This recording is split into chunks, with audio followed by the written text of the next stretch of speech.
భీమిలి నియోజకవర్గ జనసేన పార్టీ నాయకులకు, జన సైనికులకు, వీర మహిళలకు మనస్ఫూర్తిగా నమస్కారం తెలియజేసుకుంటున్నాను. మన విశాఖపట్నం నడిబొడ్డులో రేపు అనగా 21వ తారీఖు ఉదయం 6:30 గంటల నుంచి జరగబోయే యోగాంధ్ర కార్యక్రమంలో మన దేశ ప్రధాని శ్రీ నరేంద్ర మోడీ గారు, మన రాష్ట్ర ముఖ్యమంత్రి శ్రీ నారా చంద్రబాబు నాయుడు గారు, అదేవిధంగా మన ప్రియతమ నేత రాష్ట్ర డిప్యూటీ సీఎం అయిన శ్రీ పవన్ కళ్యాణ్ గారు కూడా పాల్గొనబోతున్నారు. ఈ కార్యక్రమం ద్వారా 22 ప్రపంచ రికార్డులని రేపు మనం బద్దలు కొట్టబోతున్నాం.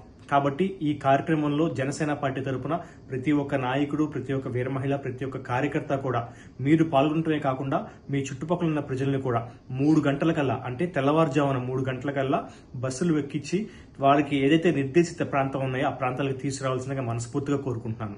ఇప్పటికే వివిధ కమిటీల ద్వారా, అంటే మీ మండలాధ్యక్షుల ద్వారా, మీ వార్డు అధ్యక్షుల ద్వారా, మీ వార్డు కమిటీల ద్వారా మీ సచివాలయం యొక్క బస్సులు ఏవైతే వస్తున్నాయో ఆ bus driver number, bus incharge number, అంటే ప్రభుత్వ అధికారి నెంబర్ కూడా మేము ఇవ్వడం జరిగింది. కాబట్టి మీరు రేపు పొద్దున రావాలి అనుకున్నప్పుడు తప్పకుండా ఆ బస్సు ఇన్ఛార్జ్ నెంబర్ మీ దగ్గర లేకపోతే మీ వార్డు అధ్యక్షుల ద్వారా, లేదు మీ మండల కమిటీ ద్వారా, మీ వార్డు కమిటీ ద్వారా ఆ నెంబర్ని ఈ రోజు ఇప్పటికిప్పుడే మీరు సేకరించుకుని రేపు ఉదయం మీరు 3 గంటలకల్లా బస్సుల్లో వచ్చి 6:30 నుంచి 8 గంటల వరకు జరగబోయే ఈ మహాయజ్ఞంలో మీరందరూ పాల్గొనాలని చెప్పి మనస్ఫూర్తిగా కోరుకుంటున్నాను. అదేవిధంగా ఈ యోగాంధ్ర కార్యక్రమంలో భీమిలి నియోజకవర్గం నుంచి కూడా కూటమి నాయకులతో కలిసి మనం ఇప్పటికే ఎంతో మందిని చైతన్యవంతులు చేశాం. కాబట్టి రేపు ఉదయం జరగబోయే ఈ కార్యక్రమంలో మీరందరూ తప్పక పాల్గొనాలని చెప్పని మనస్ఫూర్తిగా కోరుకుంటూ సెలవు తీసుకుంటున్నాను. జై జనసేన.